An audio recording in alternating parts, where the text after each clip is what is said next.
Hey everybody,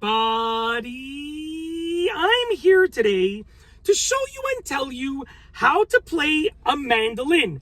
This will be a full tutorial with basic instructions, so let's get right into the video. As you can see right here, this is my dad's mandolin, and I'm currently learning how to play it. So I figured that I would show you the basics of how to play this instrument in this video tutorial. So first and foremost, how do you hold a mandolin? Well, you would generally hold it a little bit lower than this, but I'm in the car, so I want everything to be within the camera frame. So I'm holding it a little bit higher than I regularly would. But essentially, your right hand is going to be doing the strumming, okay? Along with likely a pick that looks like this, okay? And your left hand is going to be controlling the frets. So your left hand is going to be controlling the frets of which you are pushing down in order to create different note sounds and different chord sounds. So you're holding it like this.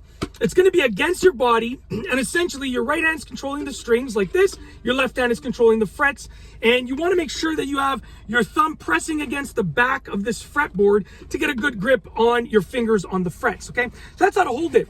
How to strum on the mandolin. Well, I'm going to show you how to strum with a pick because generally speaking, that is usually what people play with. But essentially, you can strum downwards or upwards. If you strum downwards, it's going to sound like that. Upwards, it sounds like that. There's a slight difference when you strum downwards, you're getting the low notes first. When you strum upwards, you're getting the high notes first. Okay? You won't really notice that much of the difference though when you're playing fast. Very, very simple. You want to graze against these strings, not really pressing hard, just graze against them, okay? Now, I also put down the actual strings themselves. So I have some notes down here. The strings themselves, you'll notice that they're actually 8 strings, okay? So there are 4 pairs of 2 strings in each pair. So both of the strings, according to like standard tuning, will be tuned to the same sound. So listen to these 2 strings. They're the same sound. These two. These two. These two. So basically, with each pair, both are going to produce the same sound. Listen to these 2 separately. Sorry about that. I hit an extra string by accident.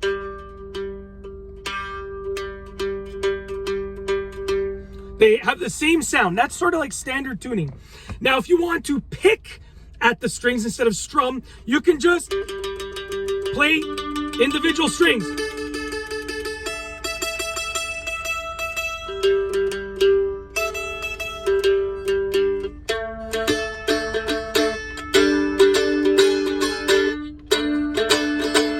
Anyways, you can pick at individual strings if you want, and when it comes to actually playing the chords, you basically want to take your fingers with your thumb pressing against the back of this. You want to take your fingers and press down nice and firmly against the strings that you want to press the fret for. And when you press down, you're not pressing on that line right there. You're pressing between the lines. So let's say I wanted to press the top pair of strings on the 2nd fret, okay? This is your 1st fret, the first opening, your 2nd fret is right there. I'd use my index finger, press down on both of those top strings and play.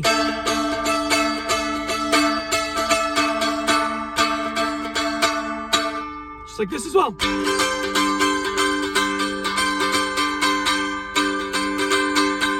Very simple, okay? So we've gone over how to hold it, how to strum, how to pick individual strings, how to actually play chords. The next thing that I want to talk about is tuning it. So you see these knobs over here? Each of these knobs is connected to a specific string. So if I follow this top string, so the top string within the top pair, okay? If I follow it across, I can see that it actually leads to this one right here, which corresponds with this knob right here. And if I turn this knob, okay, if I turn it tighter or looser, clockwise or counterclockwise, it's going to tighten or loosen the string, which will change the tuning. So listen to this. If I play the string right here, okay, and I'm going to turn it clockwise, listen to what happens to that sound, okay? It's going lower because I'm loosening the string. If I turn it counterclockwise, listen to what happens to the sound now.